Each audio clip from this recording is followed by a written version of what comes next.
Wesh, bien ou quoi? Ça fait longtemps. La dernière fois, j'étais encore à New York et je mangeais des pizzas, donc autant vous dire que là je suis un peu déçu puisque je suis à Paris en confinement. Bon enfin bref. Du coup je suis rentré de New York à la nage parce qu'il n'y avait plus d'avion et pendant que j'esquivais des requins, des kraken et tout, je tombe sur le fameux continent de plastique qui pollue l'océan, tu sais, plein d'emballages. Et au milieu de tous les emballages, je tombe sur ça. Interloqué, ébahi, stupéfait, je me dis, mais qu'est-ce que c'est que ce beans? Un DVD Netflix. On entend partout dire que le streaming a tué l'industrie du DVD, voire du cinéma, et là c'est un peu comme si le meurtrier mettait un costume de sa victime. Du coup, comme d'hab, pendant une insomnie, je lance mes recherches sur l'histoire de Netflix et je découvre des trucs bien plus intéressants que ce que je pensais. Je vais vous les raconter et il y a moyen que vous appreniez quelques trucs. D'abord, on va remonter un petit peu dans le temps. Netflix est arrivé en France en 2013 avec le service de streaming qu'on connaît tous. Et si on fait l'historique du streaming, YouTube, Dailymotion c'est 2005, Hulu c'est 2007, les chaînes de télé qui font du streaming c'est entre 2005 et 2008. Du coup, en toute logique, Netflix a dû être créé dans ces eaux-là. Et bah non, faut remonter 10 ans auparavant, en 97, alors que le débit des connexions est largement insuffisant pour diffuser le moins d'épisodes de Friends, Walker Texas Ranger ou Le Frais Prince de Bel-Air. Parce que Netflix de base, c'est pas une entreprise de streaming. Allez, petit voyage temporel, direction les années 90. Voici Reed Hastings, un Américain qui, après un premier diplôme d'université, est parti enseigner les maths au Swaziland. Le Swaziland, c'est un petit pays enclavé dans l'Afrique du Sud, qui a récemment changé de nom pour redevenir Eswatini, et qui a un des drapeaux les plus badass, stylés, chelous, originaux que je connaisse. Voilà, je voulais juste parler du drapeau du Swaziland. Il retourne aux États-Unis et part étudier l'informatique à Stanford. 3 ans après l'obtention de son diplôme, il lance sa propre entreprise, Pure Software. Nous n'allons pas trop vite en besogne, nous ne sommes qu'en 91. Il lance donc Pure Software, une entreprise de logiciels de debugging informatique qui double ses ventes chaque année, qui a un vrai succès et qui grandit à travers différentes fusions-acquisitions, jusqu'à être revendu en 97 pour une somme qui, selon les analyses de l'époque, était décevante, qui aurait été entre 500 et 750 millions de dollars. Bon, déception, tout est relatif. Reed Hastings était donc devenu multimillionnaire, avec bien assez d'argent pour ne plus avoir à travailler un seul jour de sa vie. Mais c'est pas ce qu'il voulait faire. Il voulait créer une autre entreprise, et l'idée pour celle-ci lui est venue de manière assez surprenante. Il y a plusieurs versions de l'histoire de comment Reed Hastings a eu l'idée pour Netflix, lui-même en donne différentes dans différentes interviews.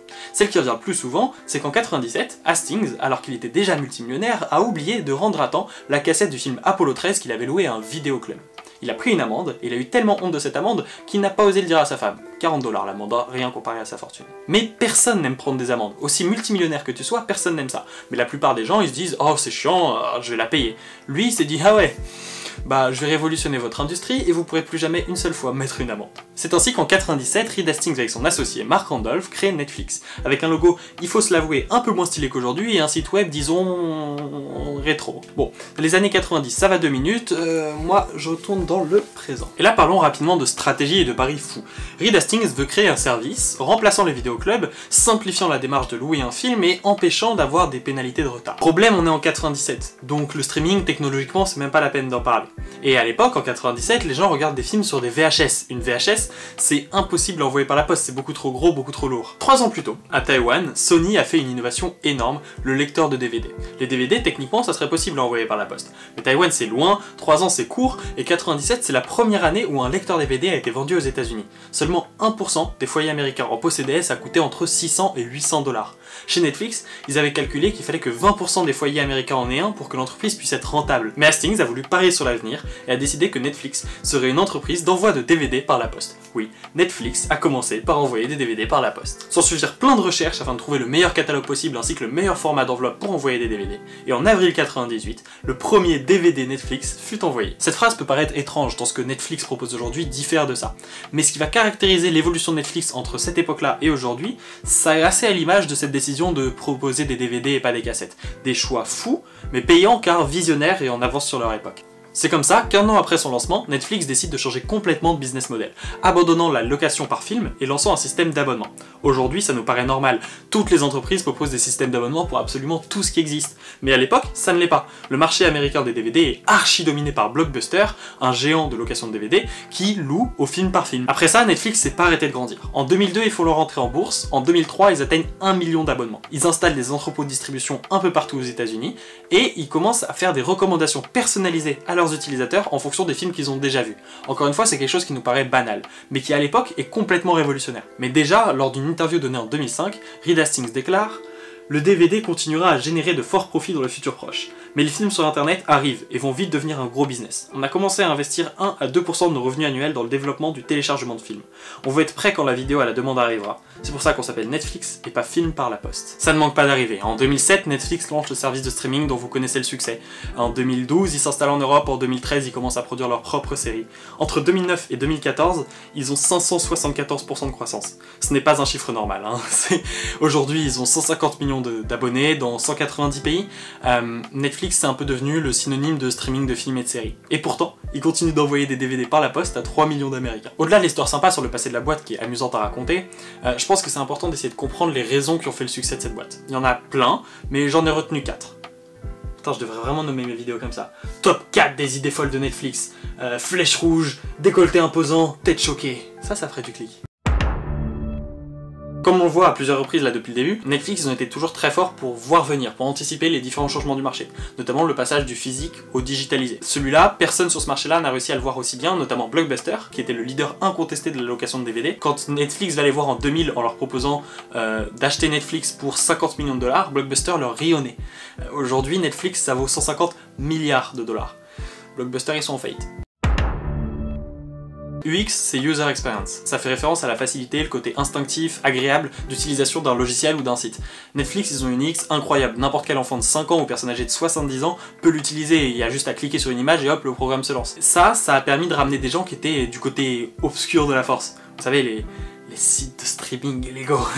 Parce que ces gens-là, ils étaient impossibles à ramener avec une politique de prix ou de catalogue, ils avaient déjà tout gratuit. Par contre, le design et la facilité d'utilisation, ça c'est un argument de poids quand on se souvient du design de, au hasard, Mega Upload.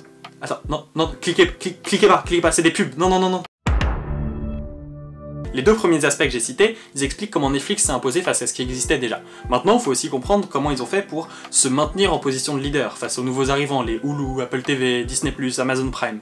Et là, Netflix, ils ont eu la super idée de produire leur propre contenu. C'est une super idée parce que diffuser les contenus d'autres maisons de production, ça a plusieurs inconvénients. Déjà, il faut acheter les droits. Ça coûte cher, tu les as que de manière temporaire, et surtout, quand t'opères dans 190 pays, il faut s'adapter aux législations de 190 pays. En France, par exemple, il y a ce qu'on appelle la chronologie des médias, qui autorise à diffuser un film sorti en salle de cinéma après un délai différent selon si tu es un service de VOD, une chaîne payante, une chaîne gratuite, etc.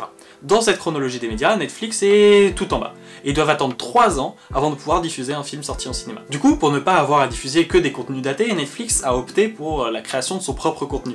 D'abord des séries, Casa de Papel, House of Cards, Narcos, Stranger Things, que des choses que la concurrence s'arracherait à prix d'or. Puis petit à petit, de plus en plus des films, comme Okja, Roma, The Irishman, Marriage Story, qui en plus sont souvent récompensés par la critique. C'est devenu une activité clé de Netflix, c'est un vrai facteur différenciant par rapport à la concurrence. Du coup, ils y allouent énormément de leur budget.